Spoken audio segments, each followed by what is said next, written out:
우리에게는 큰 은혜가 된 줄 믿습니다. 이 시간은 믿음의 유산이라는 제목으로 하나님의 말씀을 나누겠습니다. 말씀을 통해 믿음의 축복이 천대까지 흘러가시기를 소망합니다. 미국의 건국 아버지이자 역사상 가장 위대한 연설가로 불리는 패트릭 헨리의 유언은 임종 직전 기독교의 신앙과 가족에 대한 믿음의 유산에 대해 널리 알려져 있습니다. 그는 1775년 영국의 압제 아래 있던 식민지 조국을 향해 리치먼트의 한 교회 강단에서 피를 토하듯 외쳤습니다. 역사 교과서에서 실린 이 문장들을 다들 기억하실 것입니다. 그 한 문장이 무엇입니까? 바로 나에게 자유를 달라. 그렇지 않으면 죽음을 달라. 여러분 많이 들어보셨죠? 이 부류의 명연설로 그는 미국 독립전쟁의 불씨를 당겼고 그 이후 버지니아 주지사를 5번이나 역임하며 당대 최고의 권력과 부를 누렸던 성공한 정치가였습니다. 그런 그가 세상을 떠난 후 가족들이 유언장을 개봉했습니다. 그곳에는 그가 평생 모은 막대한 땅과 재산 목록이 자녀들에게 상세히 분배되었습니다. 하지만 패트릭 헨리는 유언장의 가장 마지막 내용에 그 어떤 재물보다 귀한 자신의 진심을 이렇게 적어 놓았습니다. 유언장의 마지막 내용입니다. 제가 읽어드리겠습니다. 나는 이제 너희에게 내 모든 재산을 나눠주었다. 이것으로 너희가 세상에서 살아가는 데 작은 도움이 될 것이다. 그러나 만약 내가 너희에게 신앙을 주지 않았다면 너희는 모든 것을 잃은 가난한 자가 될 것이다. 반대로 너희에게 돈 한 푼 없어도 예수 그리스도를 믿는 이 신앙이 있다면 너희는 세상에서 가장 부유한 자가 될 것이다. 패트릭 헨리가 자녀들에게 남긴 그 마지막 문장은 사실 오늘 본문에서 하나님께서 우리에게 하시는 말씀과 정확하게 맞닿아 있습니다. 패트릭 헨리가 생의 마지막 순간 재물보다 믿음을 남기기 위해 유언장을 썼다면 오늘 본문에서 하나님은 가나안 정복의 첫 순간 이스라엘 백성에게 믿음을 남기기 위해 기념비를 세우라고 명령하십니다. 하나님은 우리가 인생의 요단강을 건넌 뒤 세상의 풍요에 취해 은혜를 잊어버릴까 봐 염려하십니다. 그래서 눈에 보이는 확실한 증거물을 남기기를 원하셨습니다. 오늘 우리는 본문을 통해 이 위대한 믿음의 유산이 어떻게 만들어지는지 3단계로 살펴보겠습니다. 첫 번째 단계는 믿음의 기념비를 세우는 것입니다. 오늘 본문 말씀은 요단강가에서 시작됩니다. 이스라엘 백성들은 방금 전무후무한 기적을 체험했습니다. 흐르던 강물이 멈추고 그들은 마른 땅을 밟고 건넜습니다. 감격의 눈물이 채 마르기 전 하나님은 여호수아에게 명령하셨습니다. 잠시 멈추라. 그리고 12돌을 취하여 너희가 유숙할 곳에 세우라. 하나님은 왜 이 바쁜 진군의 순간에 돌을 줍게 하셨을까요? 하나님은 인간의 치명적인 약점인 망각을 알고 계셨습니다. 인간은 은혜를 너무 쉽게 잊습니다. 홍해의 기적을 보고 춤췄던 백성들이 물이 없자 금세 광야에서 원망한 것처럼 우리 또한 고난이 닥치면 지난날의 은혜를 까맣게 잊어버립니다. 그래서 하나님은 눈에 보이는 기억 장치, 히브리어로 지카론 이 기념물을 세우라고 말씀하신 것입니다. 패트릭 헨리가 글로 된 유언을 남겼다면 하나님은 눈에 보이는 돌을 남기라고 명령하신 것입니다.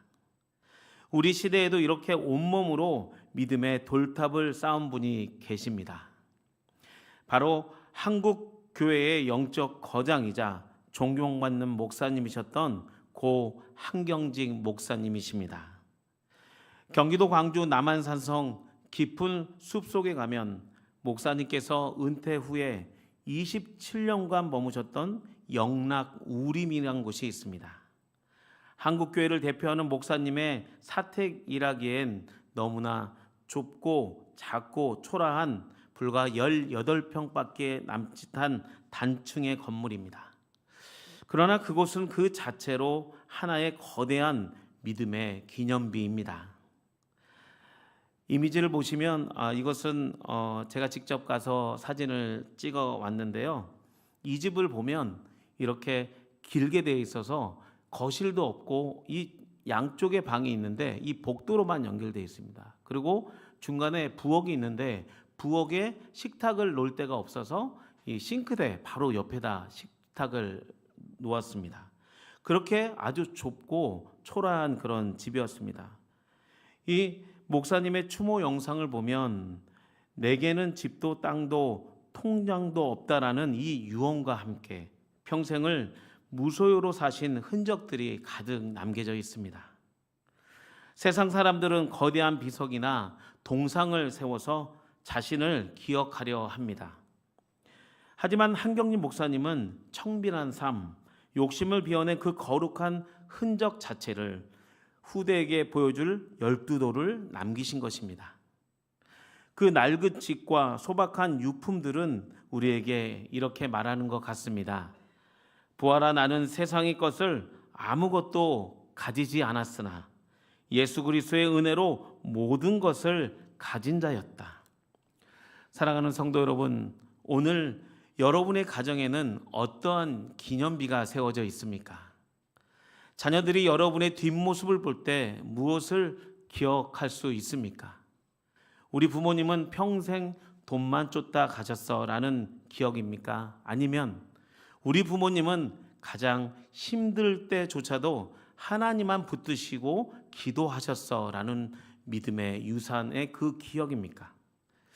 여호수아가 돌을 세우고 한격진 목사님이 믿음의 유산과 청빈의 그 삶을 남기셨듯 민족 최대 한가위 명절을 맞이하여 여러분의 가정에도 거룩한 믿음의 유산으로 하나 되는 축복된 한가위 명절이 되시기를 축복합니다.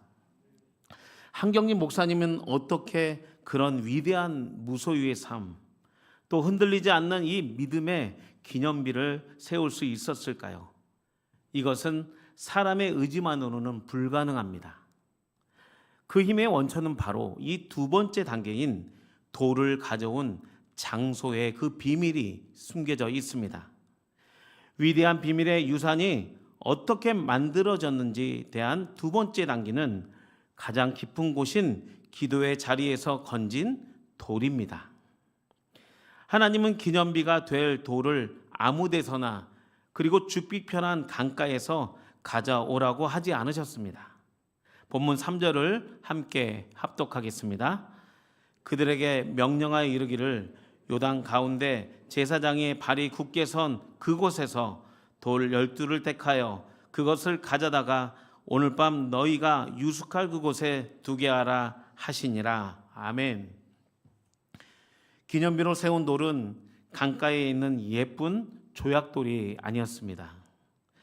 요단 가운데입니다. 요단 한가운데 물살이 가장 세고 또 깊은 곳, 죽음의 위협이 넘실거리는 그 고난의 한복판으로 하나님께서는 이스라엘 백성에게 다시 들어가서 돌을 가져오라고 명령하셨습니다. 앞서 말씀드린 한경진 목사의 그 검소하고 거룩한 삶 뒤에는 바로 이 요단강의 깊은 곳과 같은 철저한 기도의 장소가 있었습니다. 바로 이 사택 뒤쪽으로 영남 우림 두 편으로 이 남한 산성 숲으로 이어지는 가파른 오솔길 끝에 놓인 투박하고 작은 바위 하나가 있습니다. 사진을 보시면 이것도 제가 직접 찍은 것인데요. 이 두 개의 돌이 큰 돌과 작은 돌이 있습니다. 이 작은 돌에는 이 무릎을 꿇고 그 다음에 이 큰 바윗돌에는 두 손을 모아서 예수님처럼 이 기도하는 그 모습으로 기도하셨다고 합니다. 목사님은 은퇴 후에 27년 동안 비가 오나 눈이 오나 또 몸이 불편할 때도 지팡이를 짚고 매일 그 뒷산 바위에 오르셨다고 합니다. 그리고 이 차가운 돌 위에 무릎을 꿇고 나라와 민족을 위해 눈물로 기도하셨습니다. 6.25 전쟁의 폐허 속에서 신음하는 백성들을 가슴에 품고 마치 요단강 한복판에 선 제사장처럼 기도의 자리를 굳게 지키신 것입니다. 여러분, 목사님이 우리에게 남겨주신 진짜 유산은 단순히 가난하게 사셨다라는 이 겉모습이 아닙니다. 그 무소의 삶을 가능하게 했던 원동력, 그 깊은 영성, 바로 남한산성 이 깊은 숲속 차가운 바위 위에서 평생 쌓아 올린 기도의 돌 위에 뿌린 눈물의 기도였습니다. 그것이 바로 요단강 깊은 곳에서 건져 올린 돌인 것입니다. 사랑하는 성도 여러분, 세상 사람들은 물질과 성공이라는 이 매끄러운 돌을 자녀에게 주려 합니다. 하지만 우리 믿음의 부모가 물려줘야 할 진짜 돌은 그런 것들이 아닙니다. 그렇다면 무엇일까요? 내가 가진 것이 없지만 가장 힘들 때, 아무도 도와주지 않을 때 저 새벽 제단에서 하나님을 붙잡고 울었던 이 기도의 자리가 너에게 줄 유산이란다라고 이 말할 수 있는 이 투박하지만 기도로 닳고 다른 이 돌 하나가 자녀의 인생을 지키는 가장 강력한 무기가 되는 줄 믿습니다. 우리의 인생은 지금 당장 인생의 요단강 한복판에처럼 춥고 외로울 수 있습니다.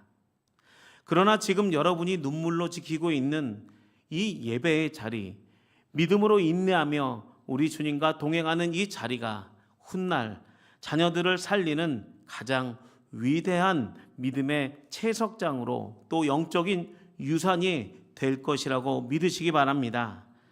그렇다면 이 믿음으로 건져 올린 이 돌을 가지고 무엇을 해야 할까요? 나 혼자만 간직하고 장롱 속에 감추어 줘야 할까요? 아닙니다. 하나님은 이 돌들이 자녀를 위한 교육의 도구로 쓰이길 원하셨습니다. 위대한 믿음의 유산이 어떻게 만들어지는지 이 마지막으로 세 번째 단계는 질문하고 대답하는 과정입니다. 마지막으로 하나님께서 이렇게 돌탑을 세우게 하신 목적은 신앙 교육에 있었습니다. 6절입니다. 함께 합독하겠습니다. 이것이 너희 중에 표징이 되리라. 후일에 너희의 자손들이 물어 이르되 이 돌들은 무슨 뜻이냐 하거늘. 하나님은 자녀들이 이게 뭐예요? 라고 질문한다고 말씀하십니다. 그리고 우리 집에는 자녀들이 궁금해할 만한 영적 기념비가 있습니까? 또는 부모님이 매일 펴놓으신 낡은 성경책, 힘들 때마다 찾아가시는 이 기도의 자리, 어려운 이웃을 위해 남몰래 흘리는 섬김의 땀방울, 이런 것들이 보일 때 자녀들은 이렇게 묻습니다. 엄마는 왜 그렇게까지 기도해야 합니까? 아빠는 왜 손해보면서도 정직하려고 합니까?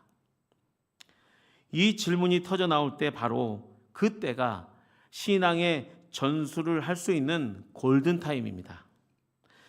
우리는 그때 7절 말씀으로 자녀들에게 대답해야 됩니다. 우리 7절 말씀을 한 목소리로 읽겠습니다. 그들에게 이르기를 요단물이 여호와의 언약궤 앞에서 끊어졌나니 곧 언약궤가 요단을 건널 때에 요단물이 끊어졌으므로 이 돌돌이 이스라엘 자손에게 영원히 기념이 되리라 하라 하니라. 이 말씀은 우리 자녀들이 우리에게 이렇게 물어볼 때 7절 말씀처럼 이 돌들은 우리가 죽을 수밖에 없었던 요단강에서 하나님이 우리를 기적처럼 살려주신 증거란다. 그래서 그 살아계신 하나님이 나의 하나님이 또 너의 하나님이 되실 것이라고 고백해야 됩니다. 이렇게 믿음의 유산을 물려주시는 저와 여러분이 되시길 주님의 이름으로 축복합니다. 가장 위대한 신앙 교육은 교회 학교에서만 있는 것이 아닙니다. 가정에서 부모가 보여주는 삶, 그리고 기도의 흔적, 그에 대한 진실한 간증이 자녀들이 가슴에 하나님에 대한 믿음이 심겨져서 믿음의 큰 나무가 되어 그 귀한 열매들을 우리 후손들이 볼 수 있는 것입니다. 이제 말씀을 정리하겠습니다. 사랑하는 수유동교회 성도 여러분, 우리의 인생은 잠시 있다가 사라지는 안개와 같습니다. 우리가 그토록 애쓰며 모으는 재물도, 남들이 부러워하는 명예도 우리가 눈을 감는 그 순간 요단강 이편에 다 두고 떠나야 하는 나그네입니다. 그렇기 때문에 오늘 이 밤 우리가 세상에서 잠시 살 동안 빈손일지라도 낙심할 필요가 결코 없습니다. 세상 사람들은 자녀에게 건물을 남기고 땅을 남기고 물질을 남기려고 하지만 하나님은 우리에게 요단강에 돌을 남기라고 말씀하십니다. 가장 깊은 고난의 강바닥에서 눈물로 씻고 기도로 다듬는 그 투박한 돌멩이 하나가 억만금의 유산보다 더 유대한 것임을 믿으시기를 주님의 이름으로 축복합니다. 그래서 훗날 자녀들에게 인생의 거친 파도가 그들을 덮칠 때 아파트 문서는 그들을 위로하지 못합니다. 또 통장의 잔고는 그들의 영혼을 구원하지 못합니다. 오직 우리 아버지, 어머니가 가장 힘들 때 붙잡았던 하나님, 우리 부모님이 눈물로 쌓아 올린 기도의 돌탑, 바로 그 믿음의 기억이, 그 믿음의 유산만이 우리 자녀들을 다시 일으켜 세우며 우리의 기도의 자리에서 믿음의 명문 가문이 시작되는 줄 믿습니다. 우리 이 시간 기도하는 마음으로 세상 흔들릴지라도 우리 믿음으로 함께 찬양하며 기도하는 시간을 갖겠습니다.